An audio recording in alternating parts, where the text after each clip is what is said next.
Udah enggak ada, Tit? Oke, kalau tidak ada, saya akan menyimpulkan atau apa ya, menyimpulkan atau mereview lah gitu ya dari materi. Jadi materinya intinya adalah ada dua tingkatan kerohanian secara garis besar, dua golongan gitu ya. Satu golongan yang serius dengan iman, pertumbuhan rohani, ada yang tidak. Nah, yang serius itu belajarnya sungguh-sungguh, pengen punya pengetahuan yang asli, yang sungguh-sungguh, pengen punya pengalaman yang asli. Kalau saya kan pengennya pengalamannya original gitu. Ini harus terbukti ini Tuhan benar atau halusinasi saya. Ada beberapa pengalaman yang kadang membingungkan, termasuk sampai saat ini. Ada beberapa, kalau istilah saya kayak pemikiran di dalam saya, pengilhaman di dalam saya yang sulit saya pahami. Ini Tuhan atau tidak? Gitu. Karena memang terbukti ada beberapa yang setan gitu.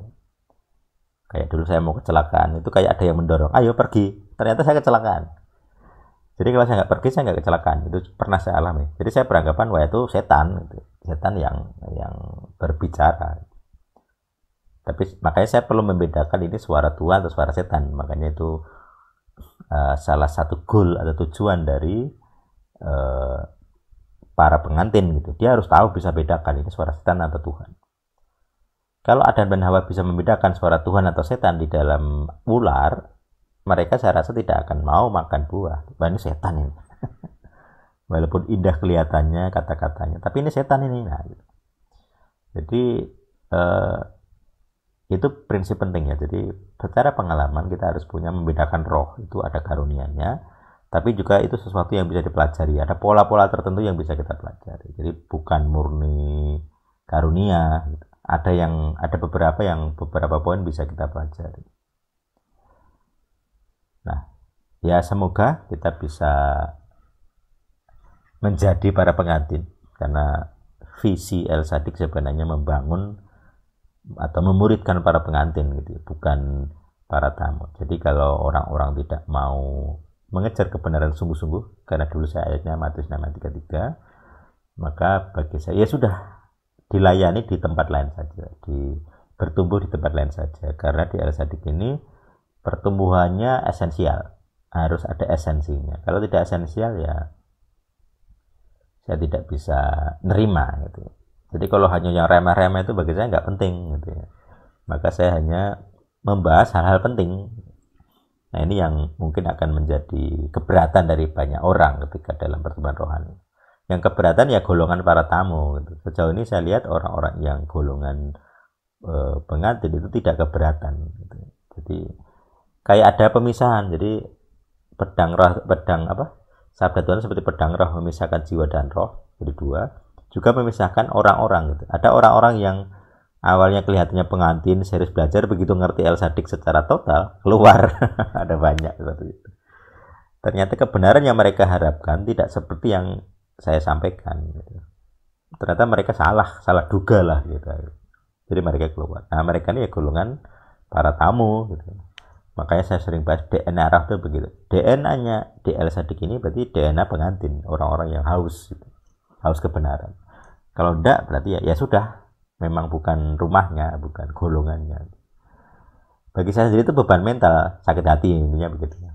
Karena tentu ketika orang-orang ini tidak cocok, itu kan konflik. Nah, konflik kan pasti kan terbuka gitu ya. Itu yang bagi jiwa saya sendiri itu membebani, membuat sakit hati gitu ya. Tapi ya mau gimana lagi, memang itu panggilannya seperti itu. Saya harus mengalami konflik-konfliknya dan tidak bisa saya hindari gitu. Nah, itu bagian dari kuk ya sebenarnya. Kuk dari panggilan El Sadik memang akan menghadapi bentrokan-bentrokan dari orang-orang yang nggak cocok. Memang seperti itu. Tapi secara esensi, visinya adalah ini akan banyak orang sebenarnya.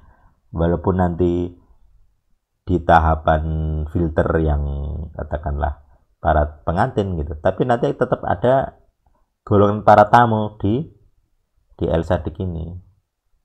Tapi mereka menerima El Sadik, tapi mereka tidak sanggup membayar harganya untuk mengikuti total. Jadi persentasenya sekian lah. Jadi katakanlah kalau yang para tamu itu kan 60% ke atas misalnya gitu, bikin persentase 0 sampai 45 0 sampai 49% itu para tamu. Jadi kalau nerima itu hanya setengah, mungkin itu para tamu. Atau kalau misalnya kita bikin standar 80% gitu. Kalau 80% menerima ET itu sudah kandidat para pengantin misalnya, 0 sampai 79 itu para tamu, kira-kira seperti itu. Jadi kalau menerima ET secara penuh, yaitu DNA-nya ET bagi saya gitu. Tim termasuk jadi, nah pasti akan jadi tim gitu. Biasanya gitu, karena pasti aktif melakukan berbuah gitu. Tapi kalau orang sebagai simpatisan, sebagai silent reader, sebagai orang atau pasien gitu ya misalnya, yaitu para tamu sebenarnya. Setiap orang yang sudah melakukan dosa Adam itu para tamu di R1. Orang-orang yang pengantin itu akan belajar dosa saya apa saja dan menyelesaikan kurikulumnya secara mandiri, itu pengantin itu begitu. Makanya kalau teman-teman di anggota LSADIK ini ada yang aktif, nah itu sebenarnya itu kandidat para tamu. Kalau yang selebihnya yang secukupnya saja atau hanya silent reader gitu, berarti mereka ini hanya para tamunya, pengantinnya nggak masuk gitu ya. Karena nggak bisa menerima ET secara utuh, minimal sekian persen tadi, misalnya 80%.